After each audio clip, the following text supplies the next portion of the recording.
या दोन्ही मोक्षाचा मोह मोठा मोह मोठा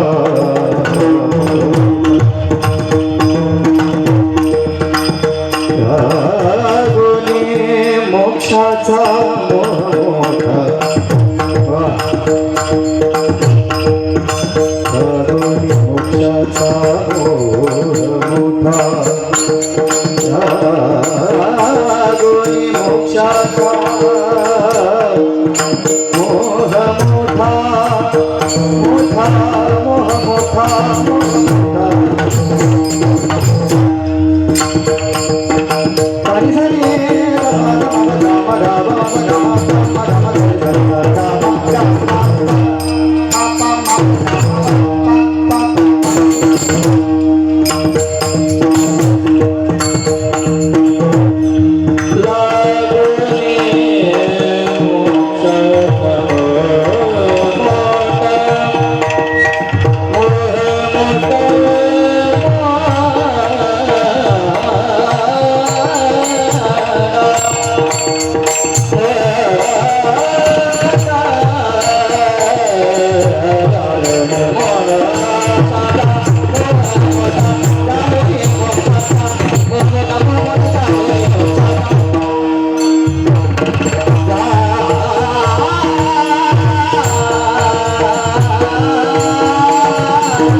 यदुनी मोक्षाचा मोह मोठा यदुनी मोक्षाचा मोह मोठा यदुनी मोक्षाचा मोह मोठा मागती जन्म मानवाचा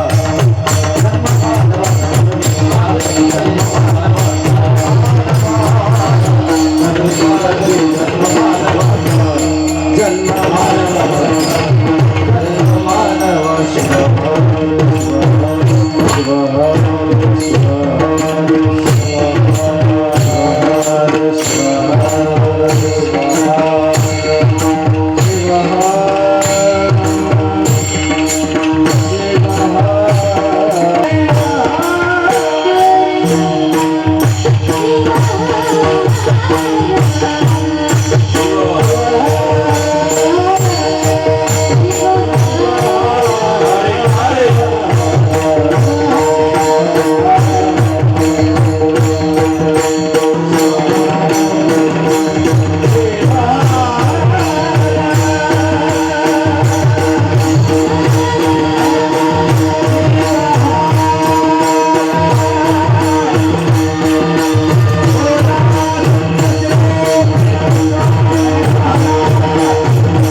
संताचे हे ब्रीद संताचे हे ब्रीद करावे सकळा अंतरे कळबळा उपदे त्यांचा संताचे हे ब्रीद करावे सकळा अंतरी कळबळा उपदे त्यांचा मनोनी मागती जन्म मानवाचा त्यागोनी मोक्षाचा मोठा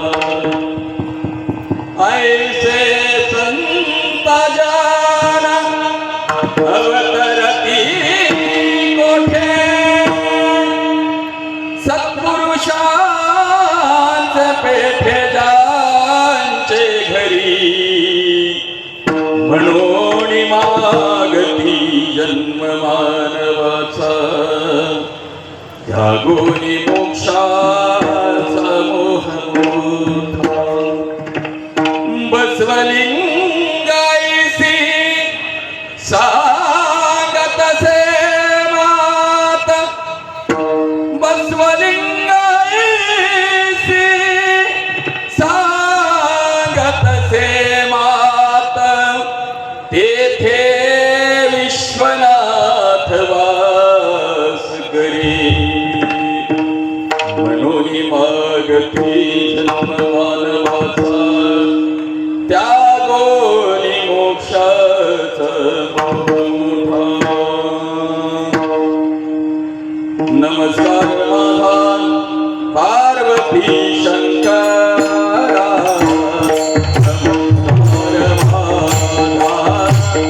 पार्वती शंकरा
वंदे देवउमापतिं सुरगुरुं वंदे जगत्कारणं वंदे पन्नगभूषणं मृगधरं वंदे पशूनां पतिं वंदे सूर्यशशाङ्कवहनिनयनं वंदे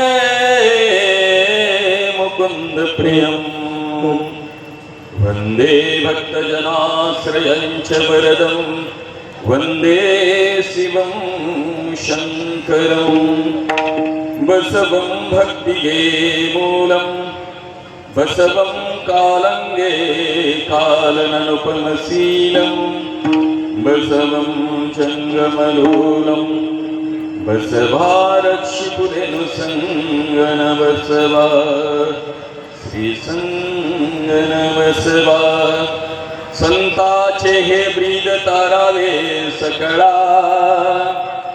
अंतरी कळबळा उपदेशांचा मनोणी मागती जन्म मानवाचा त्यागोनी मोक्षाचा मोह मोठा प्रातस्मरण्यानंत कोटी ब्रह्मांड नायक अशितोष शाश्वत वैभवाचा स्वामी दयाघन पार्वती परमेश्वराच्या मंगलमयी चरणी अनंत अनंत कोटी प्रणिपात समर्पित करून जगदादी जगद्वंदनीय जगद्गुरु क्रांती सूर्य जगज्योती महात्मा बसवण्णादी 770 शरणी शिवयोगी संत शिरोमणी मन्मथ माऊलींच्या संजीवन समाधीचे हृदय मंदिरामध्ये स्मरण करून परमपूज्य पदवाक्य प्रमाण पारावार पारदृष्टी सर्वैकांश सिद्धांताचे भाष्यकार ज्यांनी या शिव संप्रदायाची परंपरा या 21व्या शतकात जोपासली असे तुम्हा सर्वांचे श्रद्धेय वसुंधरा रत्न राष्ट्रसंत सद्गुरू डॉक्टर शिवलिंग शिवाचार्य गुरुमाऊलींच्या मंगलमयी चरणी विनम्र भाव समर्पित करून पवित्र पावन अशा या बेळगाव खडी या पवित्र भूमीमध्ये भगवान शंभू महादेवाच्या आणि या पवित्र गंगेच्या किनारी वसुंधरा रत्न राष्ट्रसंत सद्गुरू डॉक्टर शिवलिंग शिवाचार्य गुरुमाऊलींच्या परंपरेतील वीरमठ संस्थांच्या परंपरेतील हा 18वा अखंड शिवनाम सप्ताह आज आपल्या या पवित्र भूमीमध्ये संपन्न होत आहे। त्या संयोगाने या चालत असलेल्या राज्यस्तरीय अखंड शिवनाम सप्ताहातील आजचा हा 6वा दिवस। त्या संयोगाने या कीर्तनरूपी सेवेमध्ये उपस्थित असलेले आमचे आत्मीय वीरमठ संस्थान तथा भक्तिस्थळाचे सर्व आचार्य गुरुराज स्वामी महाराज यांच्या मंगलमयी चरणी वंदन करून या कीर्तनरूपी सेवेमध्ये उपस्थित असलेल्या तुम्हा समस्त भाविक सद्भक्तांच्या अंतरातील ज्योती स्वरूप भगवान शिवाला वंदन करून प्रस्तुत कीर्तनरूपी सेवेकरता घेतलेला अभंग शिव संप्रदायातील महान संत शिवसंत बसवलिंग माऊली यांचा हा 4 चरणाचा अभंग आपल्या सर्वांच्या सेवेकरता निवडलेला आहे। प्रस्तुत अभंगाच्या माध्यमातून संत श्रेष्ठ बसवलिंग माऊली संत या भूतलावर कशासाठी आले बाबाईला काय व्हायले बघ जरा ह्यांना शिरकाले जरायला ह्याच्याकडे लक्ष दे आमच्याकडे लक्ष दे तिकडे लक्ष दे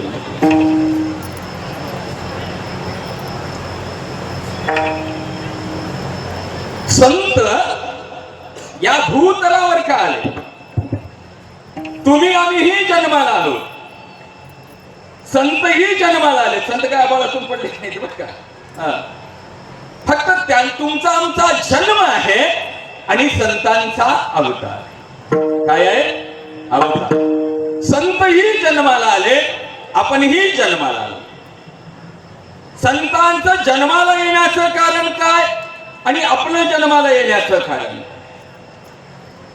आपण जन्माला येऊन काय केलं आणि संत जन्माला येऊन काय केलं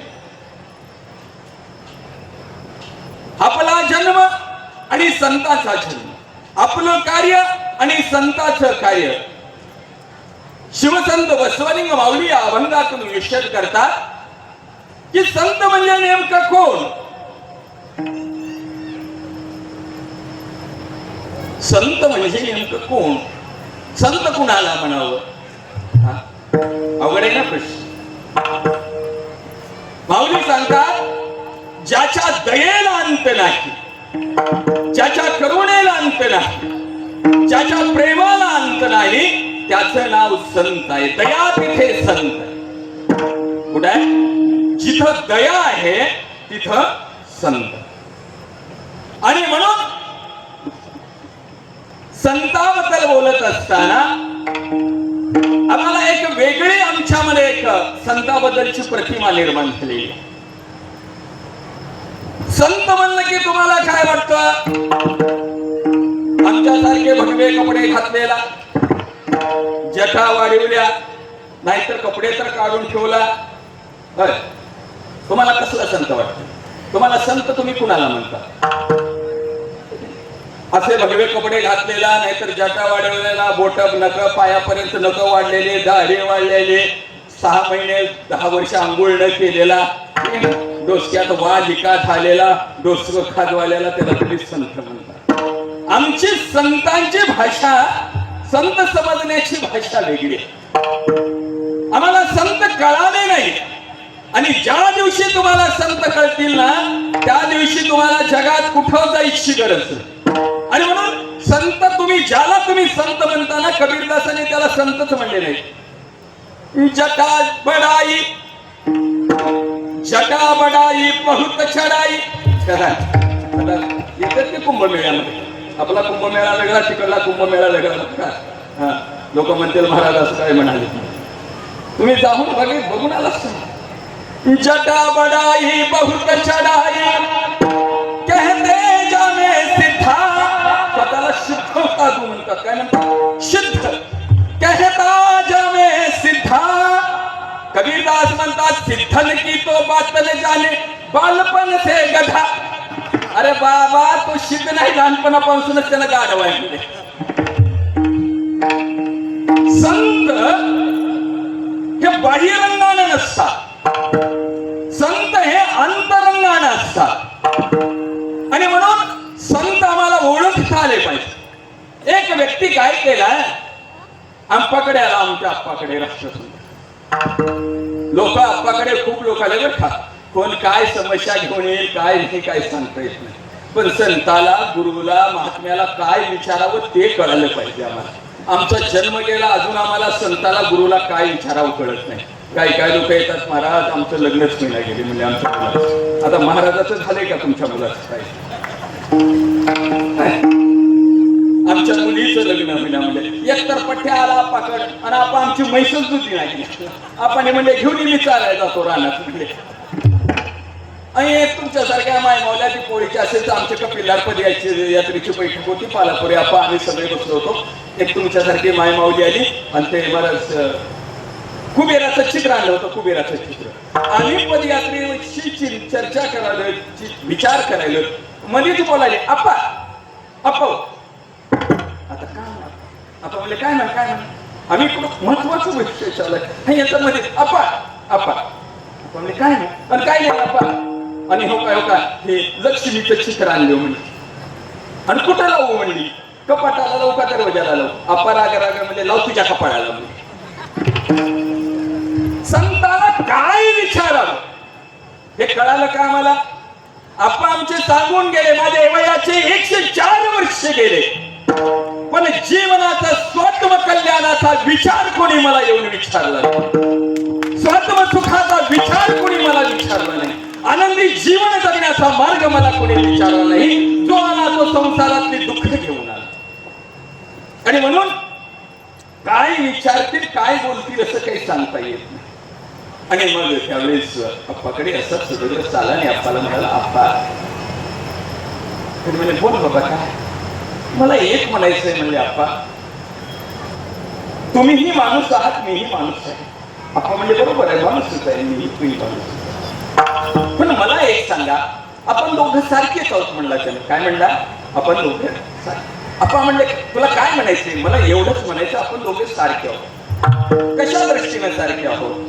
हे बघा म्हणला, मी माणूस आहे, तुम्ही माणूस, फक्त एवढंच आहे, तुम्हाला पत्नी नाही म्हणला. काही नाही पत्नी नाही, तर मला मुलं बाळ आहेत. आपण म्हणले मला कुठं मुलं बाळ आहे? मग आपण म्हणलं हे शिक्षक सदभक्त मंडळी तुमचे मुलंच आहेत की म्हणला, तुम्हाला गुरु माऊली माऊली माय आप्पा म्हणतात की म्हणला. आपण म्हणले बरोबर आहे बाबा, मला मुलं आहेत तसं तुम्हाला मुलं आहेत, बरोबर आहे. मग आम्ही जसं आमच्या मुलाबाळासाठी संसार मोठा करतो, 1 एकरच्या 2 एकरी जमिनी करतो, 1 दुकानचं 2 दुकानं करतो, 3 दुकानं करतो, एका घराची 2 घरे करतो, तसं तुम्ही सुद्धा तुमच्या या मुलाबाळासाठी एका गावात सप्ताह झाला की दुसऱ्या गावात जाऊन सप्ताह उभा करता, तिसऱ्या गावात जाता मोठा, आणि जसं मोठा मॉल टाकावा म्हणता तसं तुम्ही राज्यस्तरीय सप्ताह करावं म्हणता. आपण म्हणजे बरोबर आहे. मग आपण दोघं सारखेच अजून सारखेच. मग आपण दोघं सारखे असताना लोक तुमच्या हत्तीवर मी रोट का काढतात? म्हणजे दोघं सारखे हो ना, मग तुम्हाला फुलाचे हार का म्हणला? आप्पा म्हणले बरोबर आहे, तुझं बरोबर आहे. आजपासून मी फुलाचे हार घेत नाही, आजपासून मी कुठल्या रथात बसत नाही, आजपासून मी हत्तीवर बसत नाही, माझा जय जयकार करून घेत नाही. आणि असे 6 महिने गेले. किती महिने? 6 महिने गेल्याच्या नंतर एका दिवशी आप्पांनी काय केलं, आमच्या शिवणे मामाला पाठवलं, जा आणि त्या सदग्रस्ताला बोलून घेऊन ये म्हणले आपल्या शिष्याला मठात. आला घेऊन, आणि आल्याच्या नंतर आप्पांनी सांगितलं, आप्पा तुम्ही मला बोलवत? हो बोलवलं. बघ म्हणले आपण दोघं सारखे की नाही? आप्पा सारखे, सारखेच आपण दोघं. तो म्हणल्यापासून मी हत्तीवर बसलो नाही, रथात बसलो नाही, कुणाचा हार घेतला नाही, कुणाकडून जय जयकार करून घेतला नाही, बरोबर आहे. मग आता असं झालंय की मी श्रावण मास अनुष्ठानासाठी 21 दिवस शिवहार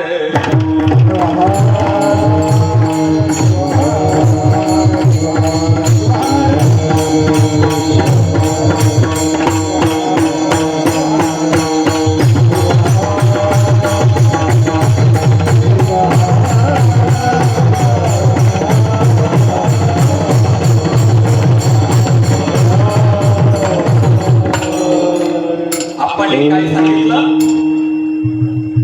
मी 21 दिवस श्रावण मास अनुष्ठानासाठी कपिलधार मध्ये जाऊन बसणार आहे, आणि तुलाही माझ्यासोबत 21 दिवस कपिलधारला यायचे.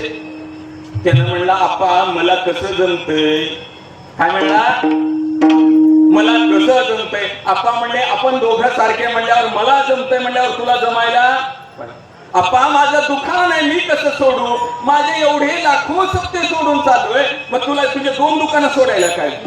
आप्पा माझी पत्नी आहे, मुलं आहेत, मला काही सोडून 21 दिवस येणं होत नाही. त्यावेळेस त्याला कळालं, बाह्य रूपाने जरी संत दिसायला सारखे असले तरी अंतरंगाने वेगळे असतात. माऊली म्हणतात संत कशा असतात? मायेची आपण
दयेचे आगर, कृपेचे सागर, मायेची पर राहतात.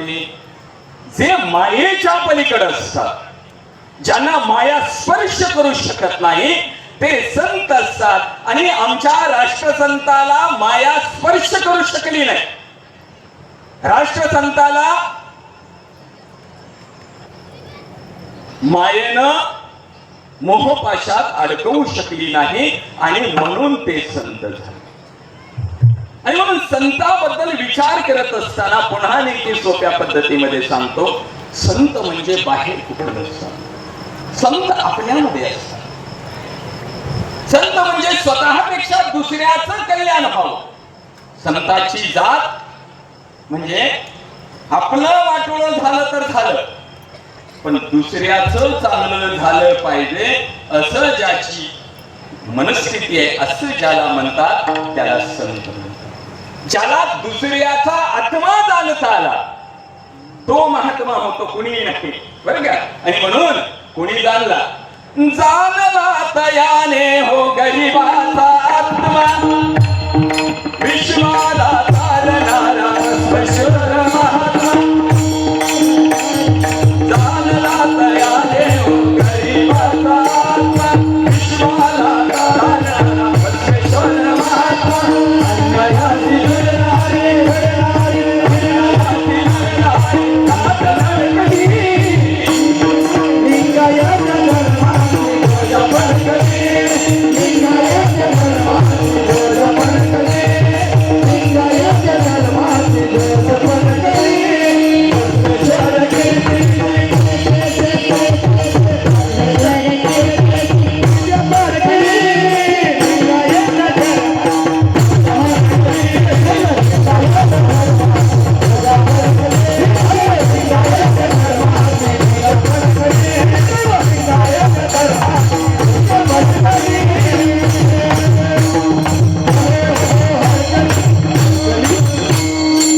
ज्यानं दुसऱ्याचा आत्मा ओळखला, काय ओळखला? दुसऱ्याचा आत्मा ओळखला. दुसऱ्याच्या आत्म्यातलं दुःख ज्यानं ओळखलं तो महात्मा. नाही तर सगळे आत्मे आहोत, फिरायला की आपण आत्मे, आपण असंतुष्ट आत्मे आहोत. कसले असंतुष्ट? कवा आपला आत्मा संतुष्ट झालाय का? मेल्यावर सुद्धा काही काही जण मागे लागतात. पित्र पित्रे का कुत्रे, कुत्रेच म्हणावं लागेल. मेल्यावर बी आपण असंतुष्ट आहोत. कशा असंतुष्ट? आपण संतुष्ट झालोच नाही. आणि जे संतुष्ट झाले ते महात्मे. कसले? महात्मे. आणि ज्याला दुसऱ्याचा जाणला त्याला संत म्हणतात. आणि ते संत होत आले. आणि ते संत होण्यासाठी संत श्रेष्ठ बसवलिंग माऊली म्हणतात की भूतला आपण जन्माला आलो, आपलं जन्माला येण्याचं प्रयोजन काय? संत जन्माला आले, संतांचं प्रयोजन काय? आपण जन्माला आलो, आपण काय केलं? जन्मा येऊन केले काय? काय केलं आपण? काहीच केलं. आपण घरच्याला भार झालो, समाजाला भार झालो, जिथं जाईल तिथं आपण भार झालो. संत या भूतला जन्माला आले, स्वतःच कल्याण करून घेतलं. स्वतःच तर केलंच केलं, पण इतरांचं सुद्धा कल्याण केलं, हजारो लोकांचं कल्याण केलं. आणि म्हणून त्यांचं एक इच्छा होती, त्यांचं एक ब्रीद वाक्य होतं, ते अभंगाच्या संत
संताचे ब्रीद तारावे सकळा अंतरी कळवळा उपदे त्यांच्या. संत श्रेष्ठ बसवलिंग माऊली म्हणतात संताचं एक ब्रीद वाक्य होतं. ब्रीद वाक्य आमच्या देशाचं एक ब्रीद वाक्य आहे. काय आहे? सत्यमेव जयते. हे आमच्या देशाचं भारत देशाचं ब्रीद वाक्य आहे. सत्यमेव जयते. सत्याचा विजय होणार म्हणजे होणार. तसं संतांचं एक ब्रीद वाक्य होत. सगळ्यांना तारून न्यायचे, सगळ्यांना घेऊन जायचे. आणि म्हणून संतांनी जे काही कार्य केलं ते केवळ एका धर्मासाठी नाही, एका जातीसाठी नाही, तर सकल जीवाच्या कल्याणाकरिता संतांनी कार्य केले. आणि म्हणून त्यांना संत म्हणतात. त्यांच्या अंतरंगामध्ये तळमळ होती. त्यांना वाटत होतं की एवढे वर्ष झालं, एवढ्या समाजाला अनेक वेगवेगळ्या माध्यमातून संतांनी उपदेश केला, तरी या लोकांना संत कळाले नाही. संत आमच्या अवतीभोवती असतात. याच्या पलीकडे जाऊन सांगतो, ह्या ज्या भगव्या कपड्यांमध्ये संत तुम्हाला दिसतात, याच्या पलीकडे आणखी तुमच्या अवतीभोवती संत असतात. तरी तुमच्या भोवती तुमच्या इथं झाडून काढणारा, निस्वार्थपणाने काम करणारा सुद्धा संत. पण आम्हाला कळत राष्ट्रसंत गाडगे बाबासारखे संत इथं होते, आमच्यामध्येच होते. पण लोकांना कळत आम्हाला संत वेगळ्या पद्धतीचे. त्याच्या पलीकडे आणखी जाऊन सांगतो, संत जसं तुम्ही यांना संत म्हणता आम्हाला, तसं या देशाच्या सीमेवर रक्षण करणारा जवान सुद्धा संतच आहे. काय आहे? संत. आमच्या देशाच्या सीमेवर रक्षण करणारा जवान तुमच्या गावातला असेल, कोणी असेल, खरं सांगा, तो तुमच्या घरासाठी रक्षण करतोय का? तुमच्या जातीसाठी आहे का? तुमच्या गावापुरता आहे का? एका प्रांतापुरता, तालुक्यापुरता आहे का? तो केवळ आणि केवळ या भारतभूमीच्या रक्षणासाठी तिथं उभारलेला आहे. आणि तो तिथं उभारलेला आहे म्हणून आम्ही इथं आहोत. पण आम्हाला कधी तो संत वाटला का? आहे की नाही? त्याने जर धर्माबादून गावाकडे येत असलं तर बसमध्ये जागा देत नाही आम्ही, आहे की नाही? आणि संताच्या पाया पडाया खाली लोटांगण वंदिली शरीर. कधी आम्हाला संत कळाले का? तुम्ही संत जे देशासाठी लढले ते अमर हुतात्मे झाले.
संताकडे पाहण्याचा दृष्टिकोन बदला.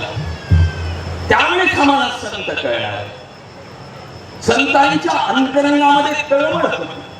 अंतरी कळवळा उपदे त्यांच्या. त्यांच्या अंतरंगामध्ये कळवळ आहे आणि संतांची एकच जात आहे. ऐसी कळवळ्याची जाती आणि कळी लाभावी.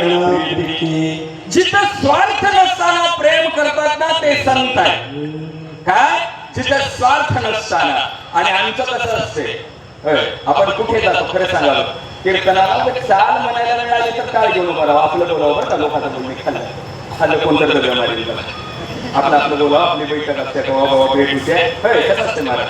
काय मग 8 दिवस उभा राहून चालच म्हणायला मिळालं नाही, काय उभं तिथं जाऊन शकते. स्वार्थ असला तर आपण तिथं जातो. कुणी तर सत्यात या म्हणलं तर तिथं जाऊन काय करायचं. स्वार्थ असला तर, आणि म्हणून आम्ही स्वार्थी आहोत. संत हे निस्वार्थी आहेत. कुठलाही लाभ नसताना, कुठलाही स्वार्थ नसताना. आमच्या राष्ट्रसंताला काय स्वार्थ होता. 80 मध्ये 1980 मध्ये येथे येऊन बेळगाव मध्ये सप्ताह करण्यामध्ये किती लाख रुपये दिले होते राष्ट्रसंताला. तुमच्या गावातून पैसे नेण्यासाठी सप्ताह केला होता का. काय स्वार्थ होता.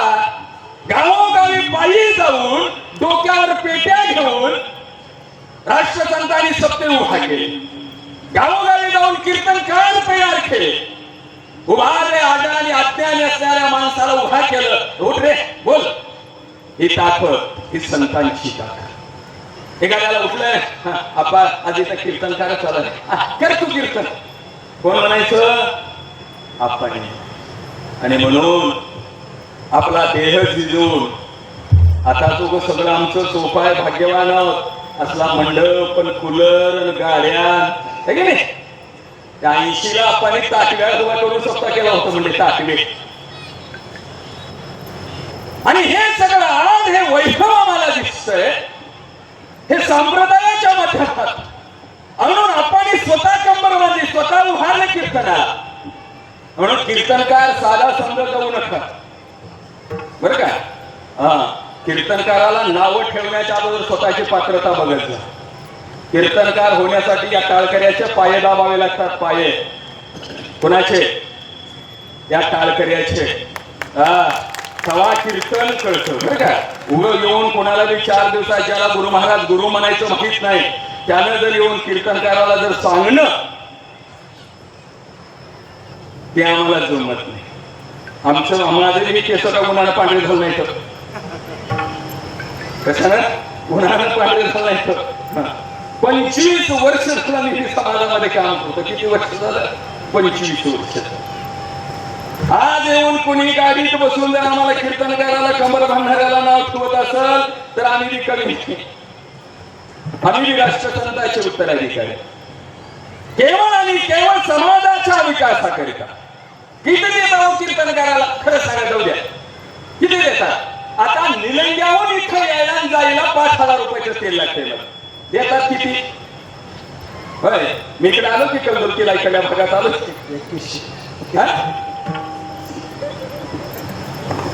बोललं काय.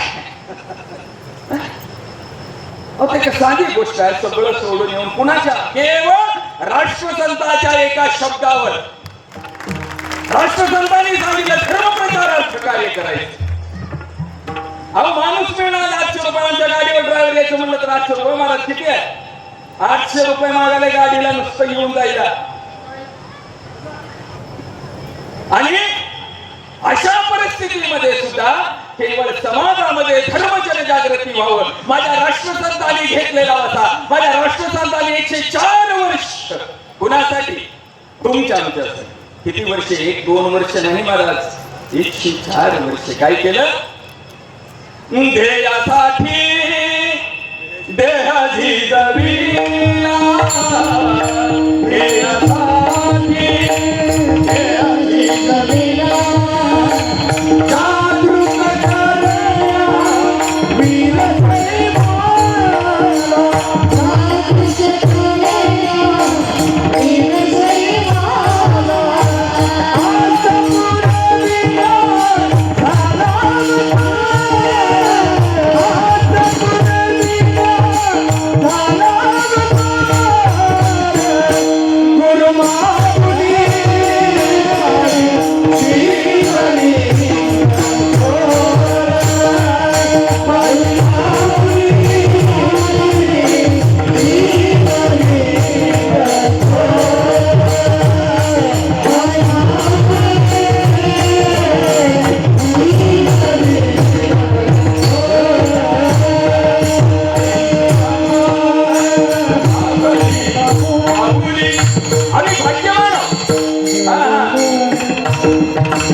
तुम्ही आम्ही सगळेजण भाग्यवान आहोत. ज्याने ज्याने राष्ट्रसंताला बघितले ना ते सगळे भाग्यवान आहोत, भाग्यवान आहोत.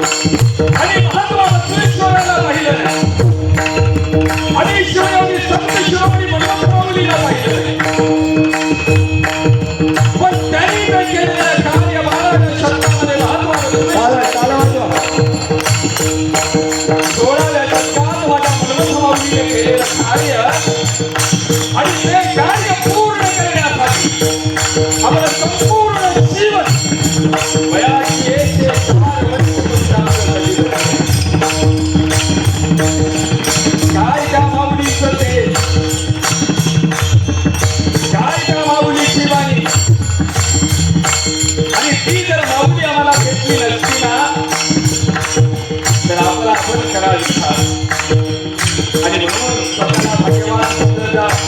या मंडपात येण्याचा योग मिळाला, तिथं टाळ वाजवण्याचा योग मिळाला, तिथं व्यासपीठावर प्रवचन करण्याचा योग मिळाला.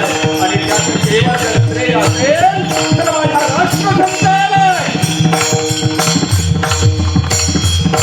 ऐशी आम्हाला बली माऊली, ऐशी आम्हाला बली माऊली, ऐशी मनातही करुण माऊली, आम्हालाही करुण माऊली, लोकवती बने शिवाय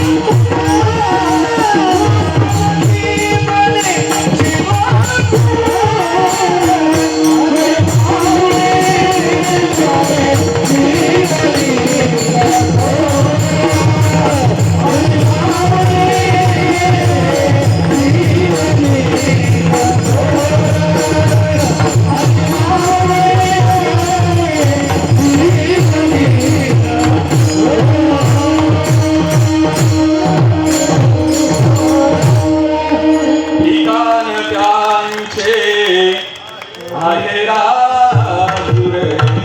काय माझी माऊली. म्हणून त्या राष्ट्रसंतांनी आम्हाला एवढं दिलं. आम्हाला संत ओळखता आले, आमच्या सोबत होते, आमच्या जवळ राहिले. वयाची 104 वर्ष तुमच्या आमच्यासाठी झटले. आणि त्यांचं काय उद्दिष्ट होतं. तुम्ही आम्ही जागावं, तुम्ही आम्ही धर्मानं बघावं, तुम्ही आम्ही निर्व्यसनी जीवन जगावं, तुमच्या आमच्या कपाळावर विभूती दिसावं, तुमचा संसार सुखाचा व्हावा, एवढीच तळमळ माझ्या राष्ट्रसंतांची. आणि एवढ्यासाठी आपलं जीवन देह चंदनापरी झिजवला. काट्यातून गेले, कुट्यातून गेले, डोक्यावर पेटी घेऊन गेले, कुणाच्या गाडीची वाट बघितली नाही, निमंत्रण पत्रिकेची वाट बघितली नाहीत. आणि ते संत आम्हाला ओळखता आले नाहीत. आणि त्या संतांनी इथं येऊन आजपासून 40-45 वर्षापूर्वी इथं खंड शिवनाम सत्ता केला तुमच्या आमच्या उद्धाराकरिता. एवढं करून सुद्धा आणि ती आम्हाला कळालं नाही.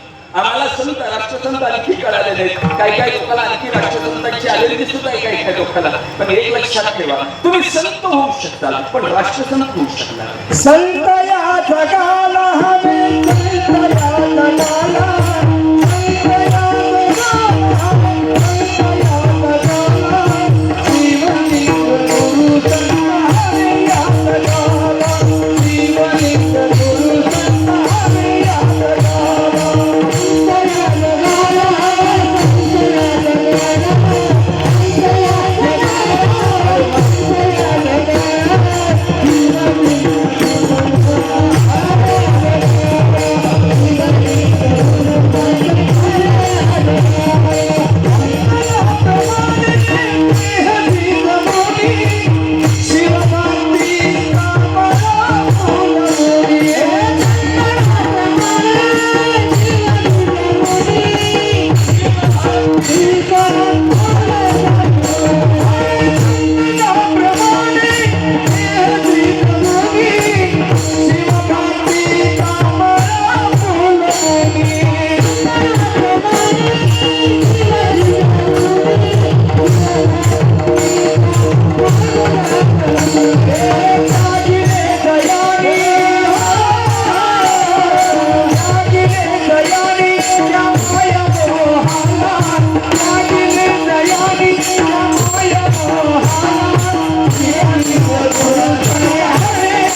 ज्याने चंदनाप्रमाणे देह धरलेला शिवभक्तीचा मळा फुलविलाय. मळा आज तुम्ही इथं बसलेत आहेत ना, हे सगळं त्यांनी फुलवलेला मळा आहे शिवभक्तीचा.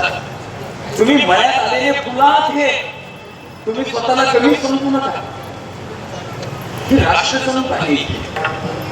जन्मभर जन्मभर जीवन काया चिरवली केवळ केवळ समाजाकरिता.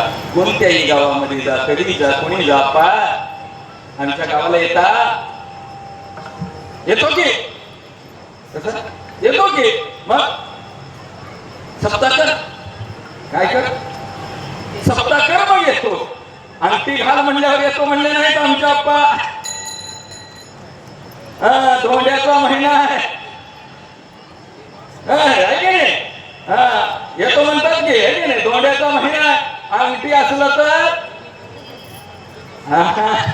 आप्पा म्हणत होते अधिक मास आहे, सप्ताह कर मग तुझ्या गावात. याला म्हणतात संत. आणि ते संत असतात जे स्वतःपेक्षा केवळ तुमची आमची काळजी केली, जन्मभर काळजी केली. पण एवढं करून सुद्धा आणखी काही लोकांना कळालं नाही. आणखी काही लोक वेगळ्या मार्गाने चालायला लागले. आप्पांच्या डोळ्यात अश्रू यायला लागले. आप्पा म्हणायचे काय करावं, किती सांगावं लोक, मी एवढं फिरलो एकटा किती करणार आहे. सगळ्यांनी केलं पाहिजे, सगळ्यांनी केलं पाहिजे. आणि एवढं करून सुद्धा ज्यावेळेस त्यांचं कार्य त्याला पूर्ण झालं नाही वाटलं, त्यावेळेस आप्पा सुद्धा एके ठिकाणी म्हणाले, आप्पा म्हणाले मला पुन्हा जन्माला यायचे. काय म्हणजे आमच्या निलंगा तालुक्यामध्ये औराद शहाजानीमध्ये आप्पांचं परमर्ष पारायण सामत्याचं प्रवचन होतं. आणि त्यावेळेस आप्पांच्या मुखातून शब्द निघून गेले, मला पुन्हा जन्माला यायचे. पुन्हा 2 मिनिट थांबले आणि पुन्हा म्हणाले का जन्माला यायचं सांगू का. जो परमरहस्य शिवयोगी संत शिरोमणी मनमथ माऊलीला कळाला तो मला आणखी कळाला नाही. आणि तो परमरहस्य कळण्यासाठी मला पुन्हा जन्माला यायचं. आणि म्हणून संत आपलं जीवनभर आमच्यासाठी जगतात. आणि अभंगाच्या दुसऱ्या चरणामध्ये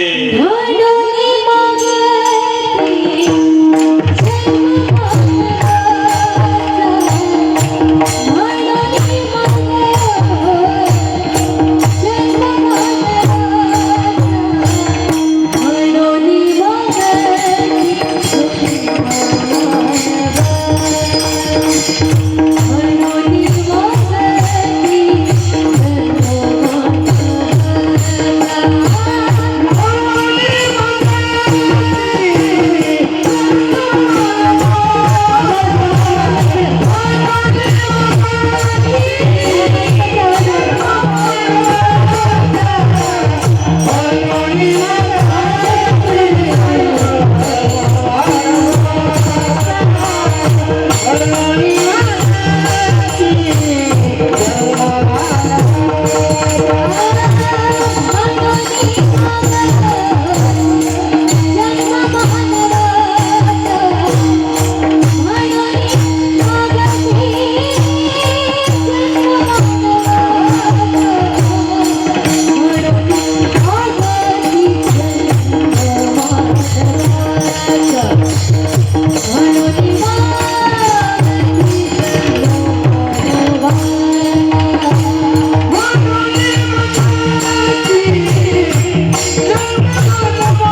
जन्म मानवाचा कशासाठी? तुमच्या आमच्या कल्याणासाठी. आणि त्यागोनी मोक्षाचा मोह मोठा. गाथ्यामध्ये लाभ शब्द आहे का? जुन्या गाथ्यामध्ये मोह शब्द आहे. मोह म्हणजे समोर. मोक्ष मोह आहे ना, मिळेल ना. मोह तोडला, ज्याने मोह सोडला. आपण आता सांगितलं की त्यागिले होत्यानी माया मोहाला. आणि म्हणून मोह शब्द आहे. आणि शेवटी बसवलिंग आईशी सांगतसे मात आहे. बरं का? हे दोन शब्दाला ध्यानात ठेवा. आपल्या गाथा थोडं ते मिस्टिक आहे.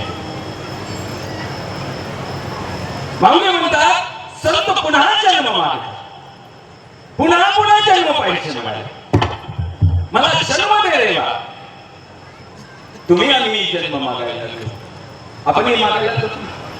परवा आमच्या लातूरमध्ये माझं कीर्तन होतं महाराज. आणि कळशारोहणाचा कार्यक्रम होता. तिथला गावातला एक पुढारी उठला आणि बोलला. आपण म्हणता म्हणायला लागला काही नाही म्हणला. पुढच्या वर्षी जन्म मिळाला तर विलासराव देशमुख साहेबांच्या घरचं पुत्र हो म्हणला. मागून कुठे तर मागायला कुणाचा म्हणजे एवढं या माणसाच्या जन्माला कंटाळा आहे.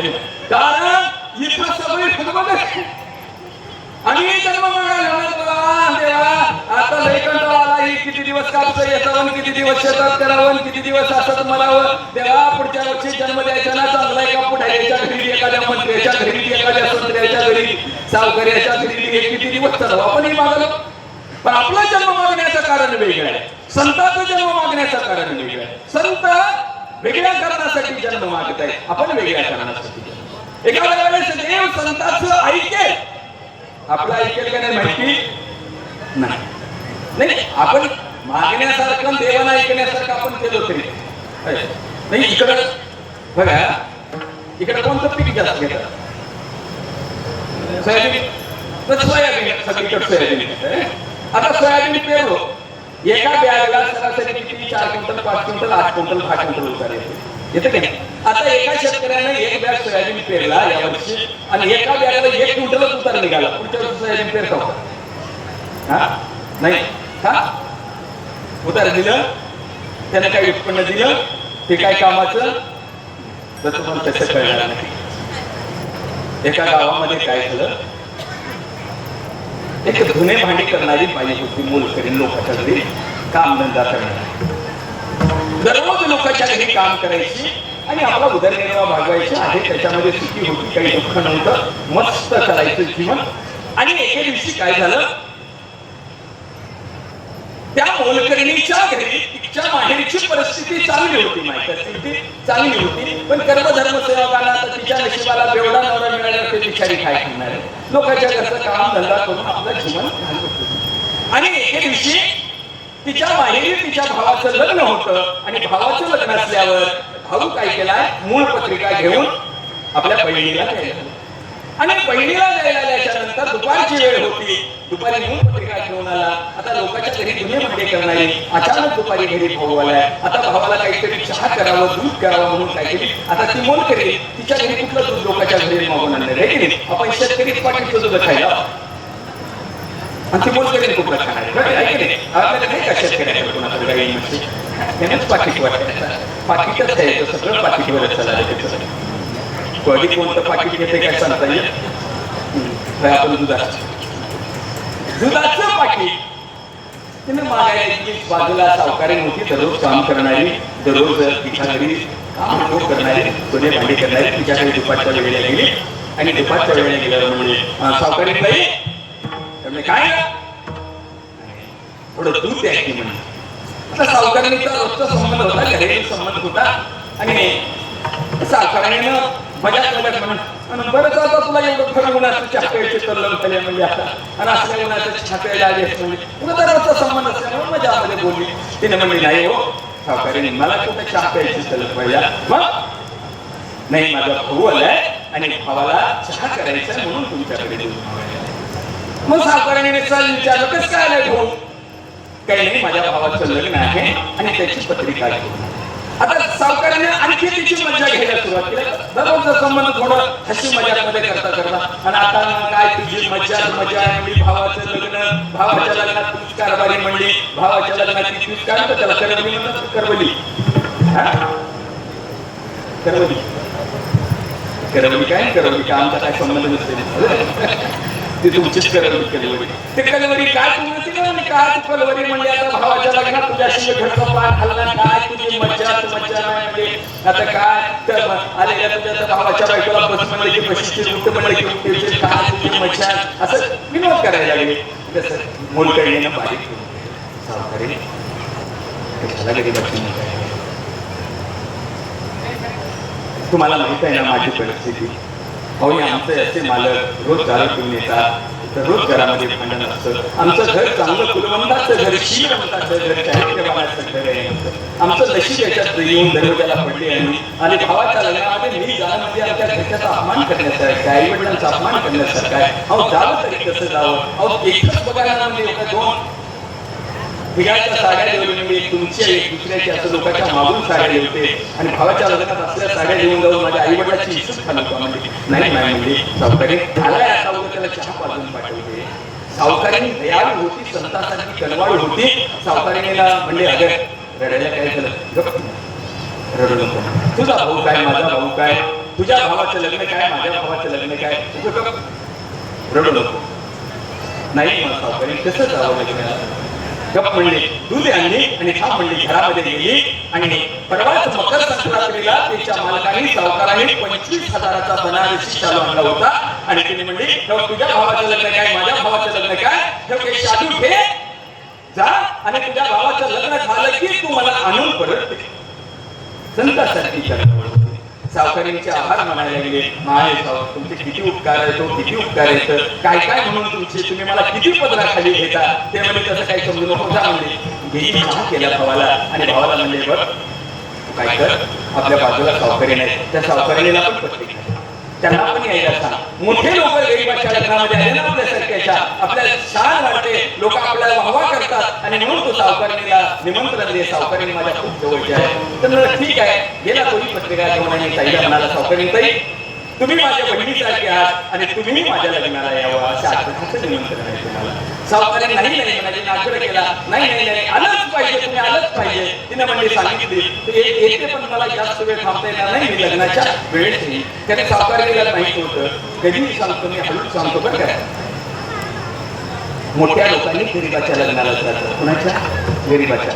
मोठ्याच्या लग्नाला गेलं का नाही, आपल्याहून मोठे लोक येतात, मग आपल्याला उठून खुर्ची त्याला द्यावं लागते, या सावकार बसा म्हणाला. होते की नाही, तुम्ही पुढच्या खुर्चीवर बसलेले होता आणि मागून एक मोठा सावकार येत होते, तुम्ही उठून बसा सावकार म्हणतात. आणि गरीबाच्या लग्नाला जर सावकाराला गेलं तर त्याला असं हातात घेऊन सावकाराला फेटा मारा म्हणते की नाही. म्हणून कधीही गरीबाच्या लग्नाला जेव्हा एखाद्या आमदार खासदार एखाद्या गावच्या सरपंचाच्या लग्नाला नाही गेलो तर चालतंय, तिथं तुमची किंमत आहे. त्या सावकारीला माहित होतं आता हिच्यावर लग्नाला आपण गेलो तर हिला पळू आपल्या घरचं काम पुढच्या 5 वर्ष आपलं घर सोडित नाही, तिचा स्वार्थ सावकारीचा बाकी काही नाही. तर तिने म्हणजे ठीक आहे लग्नाच्या वेळेस येते म्हणजे आणि झाला महाराज आपल्याकडे वेळ कमी आहे, पट्ट म्हणजे लग्न मंडपात ठेवू आपण. आणि झाला महाराज तिकडे लग्नाचा दिवस सुरू झाला, ते हळदी लावायचा कार्यक्रम सुरू झाला. हिनं अंगावर 25,000ची पैठणी घातलेली आहे. आता हिनं अंगावर पैठणी घातली, ती कार्यक्रम सुरू झाला.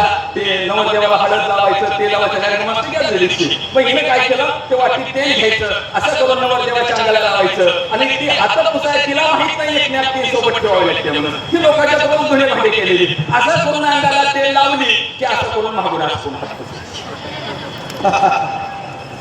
हळद लावली वरून असं करून पुसली, पुन्हा तेल लावलं, आधी हळद लावा पुन्हा तेल ती लावली, सगळं अंगाला एक असं सुरू केलं. मग ते हळदीचा कार्यक्रम संपला. आता कारभारी की घरची तिकडे निघाली तुरु स्वयंपाक घराकडे, स्वयंपाक चालू होता. तिथं गेली की त्या गव्हाच्या वाट्याच्या पोट्यावर बसली. आधी हळद लागली, वरून तेल लागलं, आता गव्हाचा पीठ चिटकलं माहिती नाही. तिथून पुन्हा उठली की तेलाच्या डब्यावर बसली. अंगावर 25,000ची साडी, किती 25. त्या दिवसा रात्रीचा दिवस तसाच गेला, रात्र गेली तशीच ती हळद लावण्यात काही केलं की तिने तिला रोज सवय होती ना, लोकांच्या घरी भांडे केली की असं करून हात पुसून घ्यायची. त्या दिवसा दिवस गेला. दुसऱ्या दिवशी लग्नाचा दिवस महाराज. लग्नाच्या दिवशी सकाळी पुन्हा तेच कार्यक्रम सुरू झाला. मोठा पदर असं टाकल्या पैठणीचा सगळा मंडप खाली खिडाला पदर ते सुरू केली. तेवढ्यामध्ये काय झालं, लग्नाची वेळ आली, थोड्या वेळ होती, तेवढ्यामध्ये सावकारीण गाडीमध्ये आली. गाडीमध्ये आल्याच्या नंतर सावकारीण बसली होती मला खुर्चीवर. तिनं पाहिलं ते मंडप सगळा पदर असा लांब सडक पदर टाकला होता, सगळा मंडप खाली खिडाला. आता काय करावं, आता तिला जिची साडी होती तिला कसं वाटत असेल. आता तुम्हालाच माहित साडी दिली आताच्या काढून घ्यावं वाटलं, पण आता काढून घेता येईल. काय करावं विचार करायला. आता तिला काही माहित नाही आणि गावाची हळद लावलेलं सगळं बघायली. मंडपात कुठे बी आली ते कुणाच्या विचारावर खाली मांडी घालून बसायली, पट्ट बन्या मांडी घालून बसायली. सतई बघणार, पोतळा बघणार, खाली खान बघणार. जिची साडी होती तिच्या मात्र बार डोसक्यात मुंग्या चढल्या. आता साडी तर मागून घेता येत नाही. शेवटी तिने विचार केला, तिने काय केले, पाटा उचलली, पाटा बसायचा आणि तिच्या महागात फिरायला लागली. तिनं बसत तिच्या खाली पाटा घेऊन बसतोय. तिनं बसायला की तिच्या खाली पाटा जायची. अंगावर 5-25 तोळे सोनं होतं. तुमच्यासारखे वराडात गेलेले बाई श्रीमंत असत, तिच्या अंगावर 25 तोळे सोनं असणारी बाई पाटा घेऊन मग काय. मग ही पुढची किती श्रीमंत असत. आता पुढची किती श्रीमंत होती तुम्हाला माहितच नाही.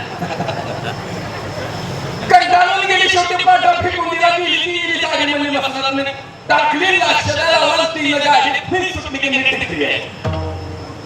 घरी आली, 4 दिवस देवदेव झालं. मोलकरीण परत आली, साडीची घडी केली सुंदर आणि निघून सावकारणीला दिली. सावकारणीला उघडून असं करून सगळा भारताचा नकाशात हिरवा पिवळा घेत. बस मला जास्त सांगायचं नाही, मला एवढंच सांगा. मला आता ती पुन्हा मोलकरीण साडी तुम्हाला देईल का? मोलकरणीला सावकारीण साडी देईल का? तुम्ही देसाल का? हो देसाल का? देणार नाही. मग एवढा सुंदर माणसाचा जन्म आम्हाला भगवंताने दिला. कित्येक लोकांनी बस स्टँडला मुक्काम केला. एवढा सत्ता सुंदर असताना बस स्टँडला मुक्काम केल्यावर पुढच्या जन्म माणसाचा देव तुम्हाला देईल का? मागण्याचा अधिकार आहे का? नाही. ज्यानं मंडपात आले, ज्यानं या सत्यामध्ये आले, ज्यानं या राष्ट्रसंतांच्या आशीर्वादाखाली आले, त्याला मागण्याचा अधिकार आहे. आणि संतांनी जन्म कशासाठी मागितला? जन्मोजन्मी तुझे गुण देवा आवडे गाई. तुझं नामस्मरण करण्यासाठी जन्म दे म्हणला. पण आपण सुद्धा त्याच्यासाठीच मंडपात आलोय बरं का. उगाच त्याच्यासाठी आलो नाही. कशासाठी आलो? शंकर उमा. सर्वांनी हातावरी करून टाळी वाजवा. सर्वांनी हातावरी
तारावे सकळा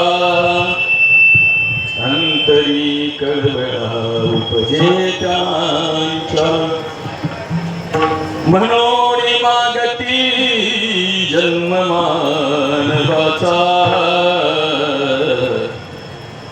त्यागोनी मोक्षाचा मोह मोठा.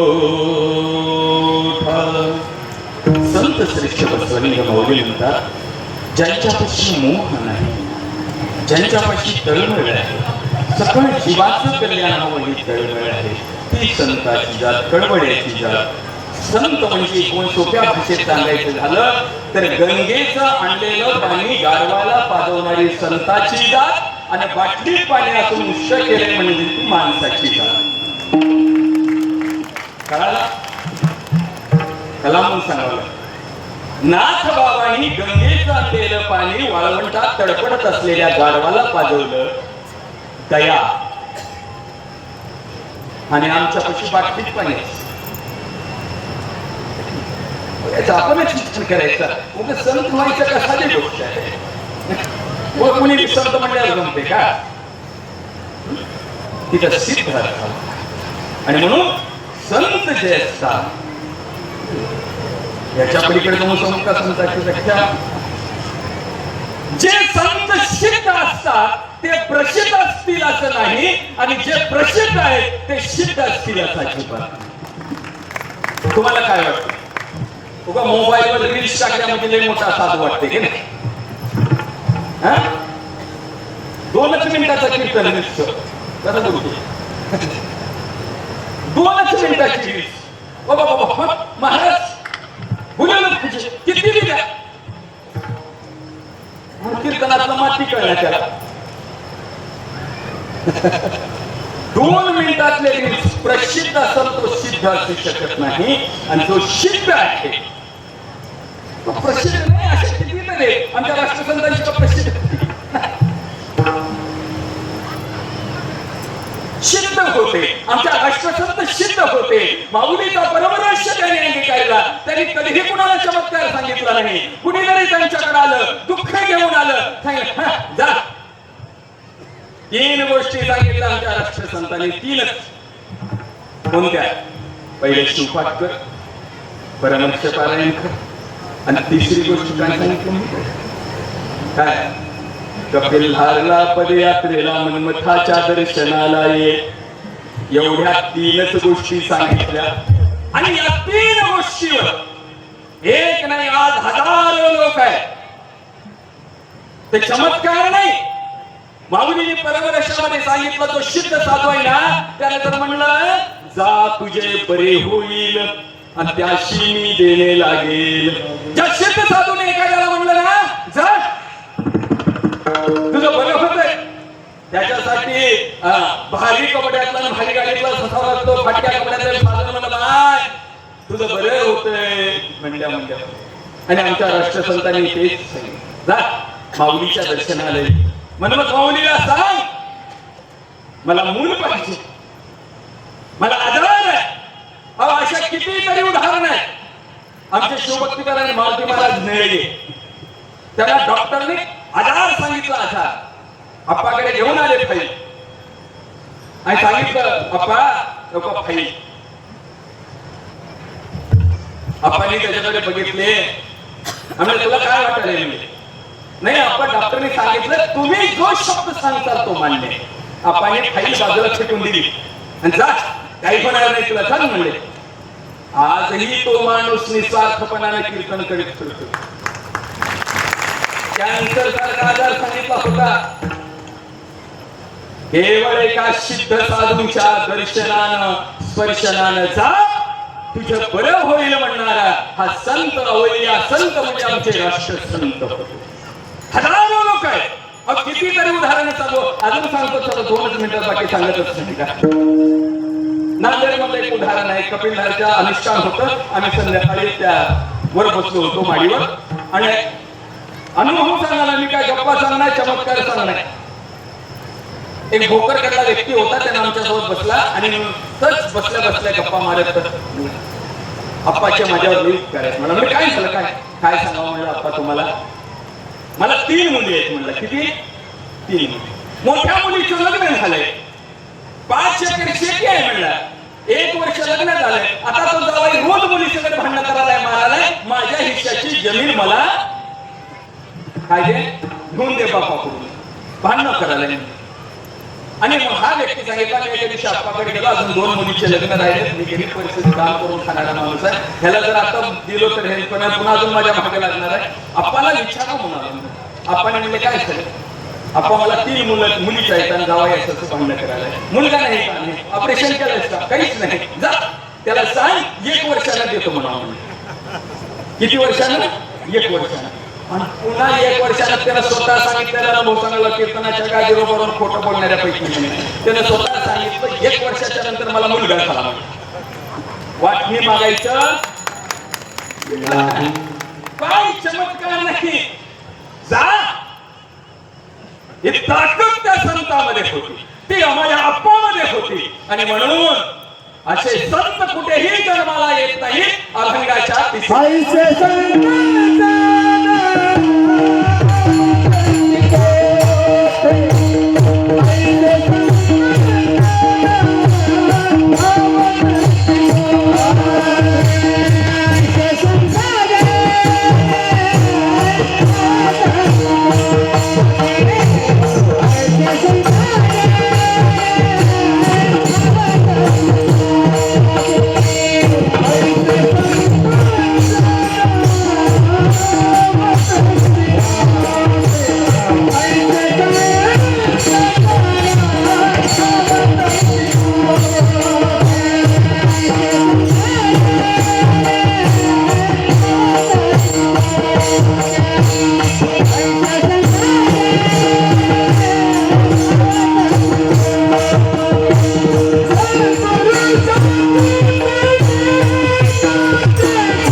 ऐसे संत जन अवतरती कुठे सत्पुरुषाचे पेटे शांचे घरी. आणि हे संत कुठेही जन्माला येत नाही. संत जन्माला येण्यासाठी, चांगली संतती जन्माला येण्यासाठी आई वडिलांची खूप पवित्र असावी, आई वडिलांचं आचरण चांगलं असावं लागतं. त्यावेळेस चांगली संतती जन्माला येते. संतती जन्माला त्यावेळेस येते. आजच्या काळामध्ये बरेच लोकांचं आमचं म्हणणं आहे, ऐक नाही आपण म्हणतो की नाही आताची मुलं फार बिघडली हो म्हणायला लागले लोक. ऐक नाही, मुलं बिघडली का बापा बिघडली हो? कोण बिघडले विचार करायचा. मुलं बिघडली म्हणे, मुलं बिघडली म्हणे, आताच्या मुली बिघडल्या म्हणे. आईच मोबाईल म्हणून निघेला. 40 वर्षाची 50 वर्षाची आई रील्स वर नाचली. आता मुलगी कुठे नाचली? बिघडलो आम्हाला संस्कार कळाले, आमचे धर्म संस्कार कळाले.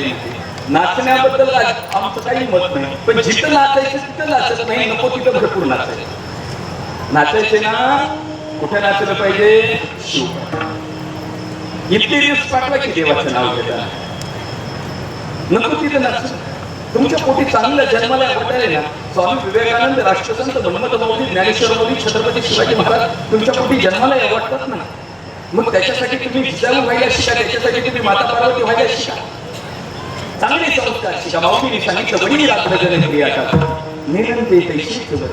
आपण आई वडिलांनी क्रिया टाकतो, आई वडिलांनी विभूती देवायची सोडली, आई वडिलांनी लिंग पूजा करायची सोडली, मुलाला नाव ठेवायचा अधिकार नाही. म्हणून पहिल्यांदा आपण घरामध्ये चांगले संस्कार करा. संस्कार हे सगळ्यात महत्वाचे आहे, आणि म्हणून आपला जो अतिशय लिंगायतामध्ये सगळ्यात महत्वाचे संस्कार आहेत. संस्काराने इथं सांगितलेलं आहे, आणि ते संस्कार जन्माच्या अगोदरपासून जन्मादी लिंग गर्भाशी धारण शिवपंचान सखाण्याचा गर्भात असतानापासून आहे, मेल्याच्या नंतर हातात येतात हो, इथपर्यंतचे संस्कार आहेत, आणि मधल्या काळातच गळ्यात नाही. कसं करा? मधल्या काळात कुठे गेला? म्हणून सगळ्यात महत्वाचं आहे हा सगळा अट्टास आपला धर्म सांभाळायचा. याचा अर्थ दुसऱ्या धर्माची टीका करण्यासाठी नाही. लिंगपूजा आपण आपल्या घरी करतो, गळ्यामध्ये घालतो, आपल्या लोकांना नाव ठेवायचंय का? आपण आपला धर्म सांभाळला, आणि जर आपला धर्म जर आपण नाही सांभाळलं तर इतर सुद्धा धर्माची हानी होती. माऊली म्हणतात ज्या ज्या काळी लिंगायत धर्माने सर्व धर्मलया जागोली, अधर्म वाढे मेदने धर्म विचार नसे कोणा. आणि म्हणून आपण आपल्या धर्माचं रक्षण करणं गरजेचं आहे, संस्काराचं रक्षण करणं गरजेचं आहे. कपाळाला विभूती असणं गरजेचं आहे, गळ्यामध्ये शरीर असणं गरजेचं आहे, रुद्राक्षाची माळ असणं गरजेचं आहे. का आम्हाला वाटतं काही काही लोकांना राजकारण आम्हाला कसं जमलं का? तुम्हाला राजकारण करून का म्हणतात का? मला सांगा, देशाचे पंतप्रधान मनमोहन सिंग कोणत्या धर्माचे होते? शीख. बघत बघितलं का? डॉक्टर APJ अब्दुल कलाम मुस्लिम. त्याच्या पलीकडे सांगतो आपले राष्ट्रपती डॉक्टर BD जेटली साहेब होते, कपाळाला विभूतीला राष्ट्रपती भवनात जात होते. हो भारताला मेंबर नाही येणार कपाळाची भीती देऊ. त्याला म्हटलं लय मोठा राजकारणी आहे, पुढल्या वर्षी लोक निवडून घेत नाही बाबा, आणि जमल का? आपला धर्म मी म्हणत नाही, ज्ञानेश्वर माऊलीने सांगितलं आगा स्वधर्म हा पुला जरी कठीण का हा झाला तरी तोची अनुष्ठाना पाहिले देखो भला. मन्मथ माऊलीने सांगत नाही, ज्ञानेश्वर माऊलीने सांगायला कितीही कठीण असला तरी आपल्या धर्माचं रक्षण करा, धर्मानं वागा, आणि मग तुमच्या घरी चांगली संतती जन्माला आल्याशिवाय राहणार नाही, आणि तुमचं घर हे भगवान शिवाचं मंदिर होईल अभंगाच्या शेवटी. वास करी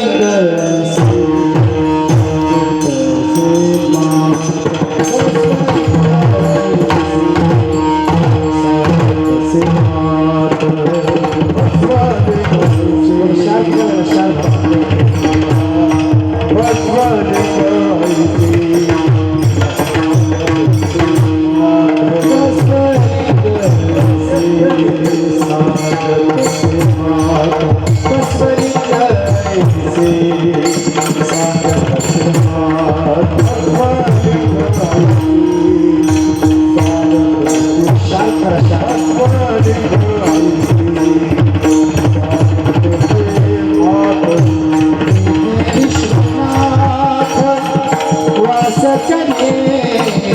करे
बसवली जैसी सांगत से मात तेथे विश्वनाथ वास करी. ज्याच्या घरी चांगले संस्कार आहेत, ज्याच्या घरामध्ये आचार संपन्न लोक आहेत, तिथं कोण राहतो तर प्रत्यक्ष देव राहतो. त्या घरात माणसं न राहता देव राहतात. काही काही घरात माणसं राहतात. लोक म्हणतात एखाद्याचं घराचं नाव विचारता माणसं देवासारखी माणसं राहतात. हो तिथं म्हणतात कुणासारखी देवासारखी, ठीक आहे. आणि गावात एक घर असते, त्याचं कशाला नाव घ्यायला महाराज, त्याच्याजवळ कुत्र बसणार. ज्याच्याकडे संस्कार चांगले आहेत तिथं प्रत्यक्ष भगवान शिव परमात्मा वास करतो. तुमच्या गावचं भाग्य आहे, लोकांचं भाग्यवान की तुमच्या नगरीमध्ये प्रत्यक्ष भगवान शिव आपल्या भक्तासोबत बळी सोबत इथं वास्तव्य करू नये. महाबळी भक्त कैसा केला राजा आणि शिंगणापुरी ध्वज लावलेला. त्या भगवान शंभूची भक्ती करणाऱ्याला देव कधीही दूर करत नाही. तेवढं मोठं बळीसारखं पद देतो. आणि तुम्ही सगळे भाग्यवान लोक आहात. या पवित्र गंगेच्या किनारी प्रत्यक्ष भगवान शंभू महादेव म्हणजे कैलास आहे तुमच्यासाठी. आणि या कैलास नगरीमध्ये तुम्ही राहता. तुम्ही सामान्य नाही, तुम्ही महान शिवभक्त लोक आहात. आणि म्हणून तुमचं काहीतरी पुण्य आहे. तुम्ही काहीतरी कोटी कोटी जन्माचं पुण्य केलात. म्हणून हा राज्यस्तरीय अधिक मास अखंड शिवनाम सप्ताह तुमच्या पदरात पडला. मी कालच सांगितलं की माझंच काहीतरी पुण्य कमी पडलंय म्हणून अण्णाने मला हा सप्ताह माझ्याकडे दिला नाही. नाहीतर ही सप्ताह माझ्या मठात निलंग्याला होणार होता. आमच्या अध्यक्ष पालापुरे साहेबांनाही मागितलं होतो. ते म्हणजे थांबा जरा थांबा, तुम्ही पुण्यवान लोक आहे म्हणून तुमच्याकडे स्वतःला कमी समजू नका. भाग्यवान आहात. राष्ट्रसंतांचा तुमच्यावर खूप मोठा आशीर्वाद आहे. आणि म्हणून ही संधी, ही सेवा करण्याची संधी तुम्हाला मिळाली. ही सेवा करण्याचा योग तुम्हाला मिळालेला आहे. इथं तुम्ही ज्याच्या लोकांनी इथं सेवा करतात ते खरोखर भाग्यवान आहात. ज्याने अन्नदान करणारे असतील, धनदान करणारे असतील, काल इथं मंडप झाडणारे असतील, तुम्ही साधे लोक नाही, भाग्यवान लोक आहात. तुम्ही कैलास झाडतात. कैलास पर्वतावर सेवा करायला लागलेले आहात. तुमच्याकडे आलेले हे गुरु महाराज साधू संत शिवगण आहेत आणि त्यांची सेवा तुम्ही करता. तुम्ही भाग्यवान आहात. आणि खरोखरच अण्णाने तुम्हाला सेवा करण्याची संधी दिलेली आहे. ही राष्ट्रसंतांची कृपा आहे. आणि म्हणून या कार्यक्रमामध्ये अनेकांची सहकार्य, सर्व गुणीजन गायक मंडळी, सगळ्यांची नावं काही मला घेता येणार नाही. पण विशेष करून मी मगाशी सांगितलो ना, ते कोणाचं उदाहरण सांगितलं, जती साहेबांचं. आमच्या शिवानीनं सुद्धा तिथं व्हिडिओ डायलॉग मध्ये सांगितलं का नाही, हे कोण आहे, लिंग कोण आहे, मेरे शिव है म्हणून तिने सांगितलं होतं. टीव्हीवर सांगितलं, कोण आहे गले में क्या धारण किया है म्हणून विचारलं. तिने सांगितलं हे मेरे शिव है, इसके सिवा हम नहीं रहते म्हणून तिने सुद्धा सांगितलं. हे सगळं पवित्र या मातीत जन्माला आले, मातीची तुमची जन्मभूमी, या मातीत खेळलेले हे सूरमणी शिवदास स्वामी महाराज असतील, शिवानी असतील, सगळे आपण सगळे सुंदर मृदंगाचार्य, गायक, वादक सगळ्यांच्या सुंदर सहकार्यामध्ये हा अखंड शिवनाम सप्ताह अतिशय आनंदामध्ये संपन्न होत आहे. आता फक्त राहिले उरला 1.5 दिवस. किती? 1.5 दिवस. 36 तास. आता काय केलं, अरे काय किती दिवसाचं? 1.5 दिवसाचा आहे म्हणतात. तसं आपला सप्ताह 1.5 दिवसाचा राहिला. आता संपलं. आजचं कीर्तन संपलं म्हणजे उद्याचा 1 दिवस, परवा दिवशी अर्धा दुपारी तर जय काम, तुम्ही झालं माझं काम, आम्ही जातो लांब.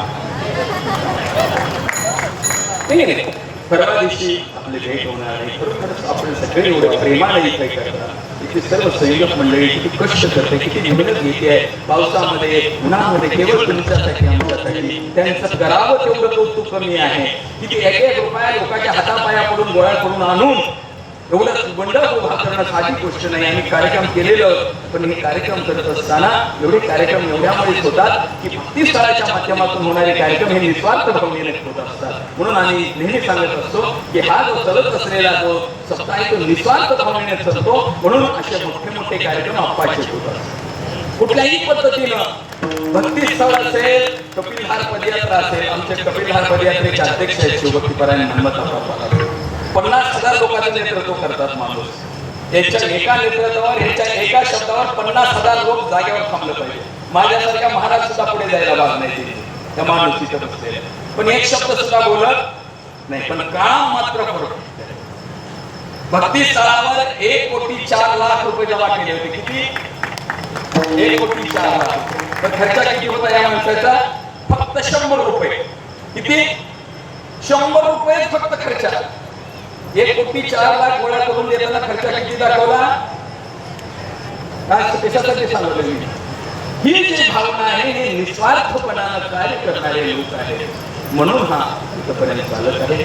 सर्व गुणीजन मंडळी आपल्या याच भागातले, आपल्या भागातले जे सूत्रसंचालन करत आहेत, गेली 7 दिवस आपल्या सोबत आहेत. शिवभक्तीपरायण गावडे गुरुजी हे आपल्या गावचं इकडल्या परिसरातलं भूषण आहे. पण कसं असतं महाराज आहे की नाही, पिकते तिथे विकत नाही. आपल्याला आपली किंमत नसते, घरच्या पोराची आपल्याला किंमत नसते. लोकांच्या मध्ये बघतात किती हुशार आहे म्हणतात, की नाही? आणि त्याच्या घरी जाऊन विचारते ना तुमच्या पोराचं सांगते. आपल्याच भागातलं एक उत्कृष्ट व्यक्तिमत्व आहे. महाराष्ट्रामध्ये सुप्रसिद्ध कीर्तनकार आहेत. भक्ती स्थळावर सेवा देत असतात. नेहमी अनेक प्रकारे ते सेवा देत असतात. या परिसरामध्ये वेगवेगळ्या माध्यमातून ते सेवा देत असतात. त्यांना सुद्धा सहयोग करणं तुमचं कर्तव्य आहे. ज्या वेळेस कुठल्या कार्यक्रमामध्ये असेल भक्ती स्थळावर त्यांच्याकडे एक बार टाळ्या वाजवा कावडे गुरुजी करतात. भक्ती स्थळावर श्रावण मासामध्ये 21 दिवसाचा आपला अनुष्ठान आजही चालू आहे. त्याच्यामध्ये ते निस्वार्थपणाने 21 दिवस जात येत राहून सेवा करत असतात. एकही रुपया दक्षिणा न घेता 21 दिवस तिथे राहून सेवा करतात. इकडूनच एखादा अन्नदानाची पंगत घेऊन देतात, पण तिथला 1 रुपया सुद्धा ही मंडळी भक्ती स्थळावरचा आणत नाही. ही केवळ राष्ट्रसंतांची सेवा करणारी मंडळी आहे. आणि म्हणून तुम्ही सुद्धा या राष्ट्रसंतांच्या समाजाच्या दर्शनासाठी या. आपा आजही आहे. काय आहे? आप्पा आजही आहे. म्हणून आप्पाच्या पुढे लिंगैक्य शब्द लागला जात नाही. आप्पांनी समाधी घेतलेली आहे आणि म्हणून ते संजीवन समाधी आजही तिथं आहे. आप्पांनी आम्हाला शेवटला सांगितलं होतं, कधी या तुमचं अडचणी असेल तर मला येऊन सांगा, मी इथं भक्ती स्थळावर 24 तास तुमच्यासाठी बसले. आणि आज आप्पा तुमच्या आमच्यासाठी भक्ती स्थळावर आहेत. काही तुमच्या जीवनातली अडचणी असू द्या, भक्ती स्थळावर या, राष्ट्रसंताच्या चरणी वंदन करा. नक्कीच राष्ट्रसंत तुमची जी काही अडचण आहे ते सोडविल्याशिवाय राहणार नाही. म्हणून पुनश्च एकदा या पवित्र पावन भूमीमध्ये आपण सेवा करण्याची संधी दिलात. मला यायला थोडा 2 दिवस उशीर झाला, नाहीतर आम्ही 8-8 दिवस राहत असतो. अन्नाची माफी मागतो आम्ही की पहिले 2-3 दिवस जरा गाडीला डिझेलच मिळण्यात गेले, म्हणून यायला थोडा उशीर झाला आम्हाला. आणि तरी सुद्धा आपण सेवा करण्याची संधी दिला. त्या कार्यक्रमामध्ये आलेले स्थळीय परस्थळीय सर्व परिसरातून आलेले सर्व भाविक, सर्वत्र सर्व सेवा करत असलेले सर्वत्र सगळ्यांच्या अंतरात्म्यातील ज्योतिस्वरूप भगवान शिवाला वंदन करून आपण मला कीर्तनाची सेवा करण्याची संधी दिला.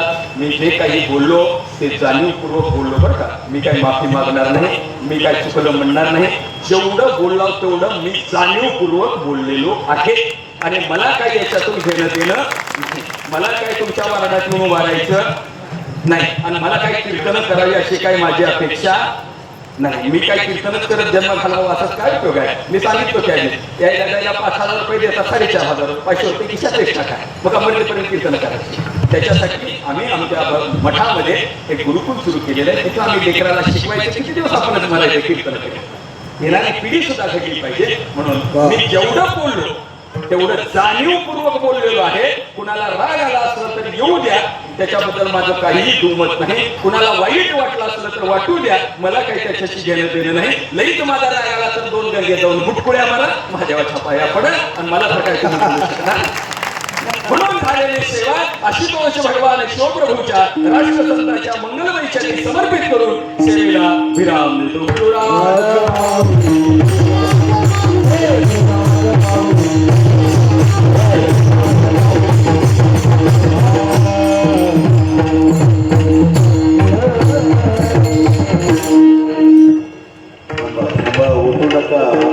सुरू होते तुमची हे साऊंड सिस्टम.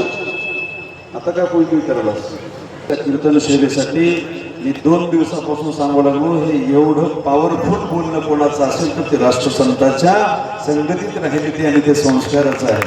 बालपणापासून महाराजांना राष्ट्रसंताची सांगत होती. अतिशय सुंदर असा आजचा विषय.